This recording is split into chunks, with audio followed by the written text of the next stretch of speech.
যুগের সঙ্গে পাল্টে গেছে চিত্র, প্রযুক্তির ছোঁয়ায় হারাতে বসেছে গ্রামীণ ঐতিহ্য।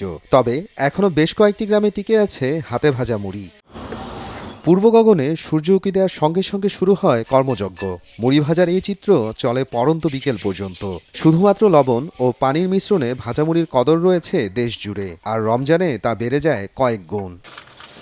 সারাদিন মুড়ি ভেজে প্রতি শ্রমিকের আয় হয় 500 থেকে 700 টাকা, আর বাজারে মুড়ি বিক্রি হয় কেজি প্রতি 90 থেকে 120 টাকা। তবে হাতে মুড়ি ভেজে বিক্রিতে তেমন লাভ না থাকায় অনেকেই বদলে ফেলছেন পেশা। সুদমুক্ত ঋণ পেলে এই পেশাকে টিকিয়ে রাখা সম্ভব বলে মনে করেন মুড়ি উৎপাদনকারীরা। বেশি মুড়ি টানে বেশি, সেই জন্য এই মুড়ি এখন টানতাছে। আবার রোজার 15 গেলেই মুড়ি ঠেক খাবো, নিব না। এক মন দানে মুড়ি বাড়লে লাভ হয় 500 টাকা, 600 টাকা লাভ হয়। এক মন খরিদ দাম 250 টাকা, বাঙ্গাইতে দেব 50 টাকা। আরাম করে কামলার দাম করে যাবো। সরকার থেকে তো কোনো সাহায্য সহায়তা যদি করে মোটামুটি সুদমুক্ত ঋণ দিবে, এরকম একটা আশা দিচ্ছিল। আর তো কোনো খবর পাইলাম না। অনেক চাহিদা, এটা অনেক ফাঁকে ফাঁকে থেকে লোক আসে, এখানে আইসা নিয়ে যায়, অনেক পাইকার আসে।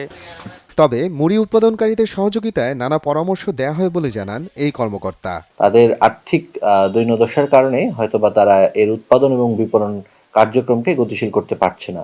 তো সেই বিষয়টাকে মাথায় রেখেই স্থানীয়ভাবে যদি কেউ আমাদের কাছে সরকারি কোনো সহায়তা অথবা ঋণ কার্যক্রমে সম্পৃক্ত হতে চায়, সেক্ষেত্রে আমরা তাদেরকে বিভিন্ন সরকারি দপ্তরের মাধ্যমে তাদের সুদমুক্ত যে ঋণ, সেই বিষয়ে আমরা সহযোগিতা করব।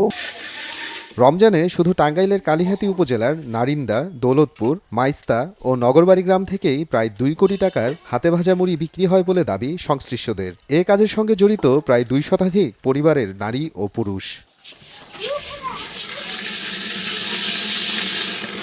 সময় সংবাদ, টাঙ্গাইল।